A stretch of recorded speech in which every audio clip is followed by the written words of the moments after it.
Live లో అందించడానికి సిద్ధంగా ఉన్నారు. సతీష్.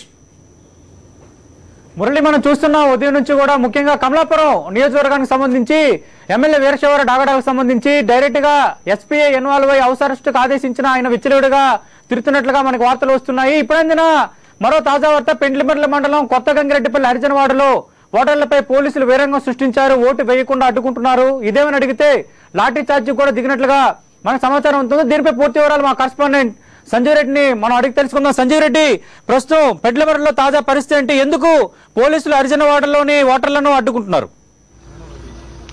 సతీష్, కడప జిల్లాలో ఉప ఎన్నికల ప్రక్రియ మొదలైన నుంచి ఈ పోలీసుల ఓవర్ యాక్షన్ ఇక్కడ రోజు జరుగుతూనే ఉంది. గ్రామాలపై పడి రాత్రిపూట కానీ పగలపూట కానీ మహిళలని చూడకుండా అందరినీ హింసించే పని మొదలుపెట్టారు.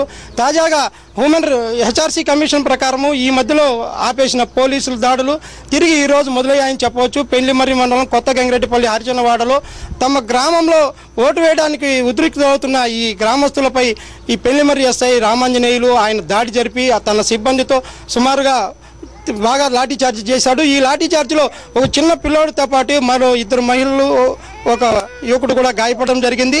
అయితే ఇదేమని ప్రశ్నించినందుకు నోరు మూసుకొని వెళ్ళండి, మీరేంద్ర ఓటు వేసేది, మీరెందుకు కుప్పకూడి ఉన్నారని చెప్పి నానా బూతులు తిట్టినట్టు కూడా తెలుస్తోంది ఇక్కడ. సతీష్, సంజయ్ రెడ్డి, ఘటనపై గ్రామస్తులు ఏమంటున్నారు? పోలీసులు చేసిన లాఠీ చార్జీలు ఎవరైనా గాయపడ్డారా?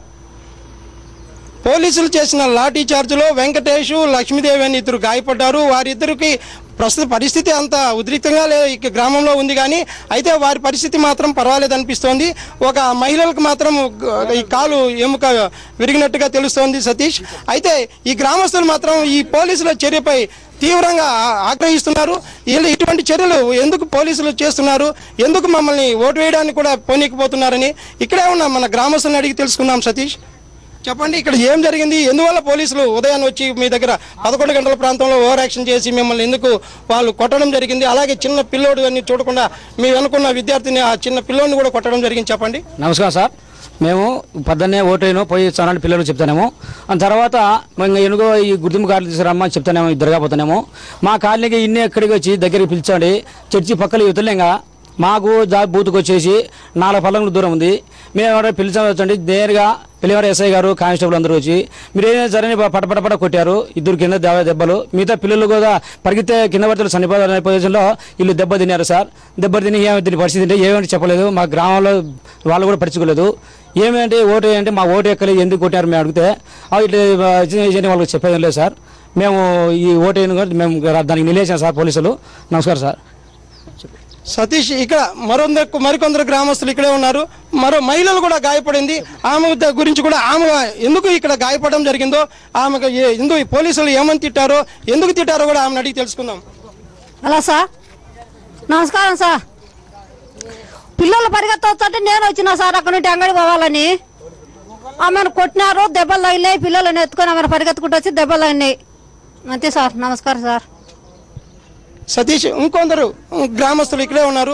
పోలీసులు వారి ఇళ్లలో కూడా పోయి భయోత్సాహం ఇక్కడ పుట్టించారు. అయితే తమే సరైన హామీ కానీ ఇక్కడ రక్షణ ఇస్తామని చెప్తే కానీ ఈ ఓటర్లు కదిలి తాము ఓటు వేయమంటున్నారు. మరికొందరు వీళ్ళని కూడా అడిగి తెలుసుకుందాం. సతీష్ సార్, నిజంగా చెప్తున్నాము, వాళ్ళ గురించి మాకు విషయం ఏదన్నా మంచి చేర్చే కనుక మేము ఉంటాం సార్, లేకుంటే లేదు. అది విషయం.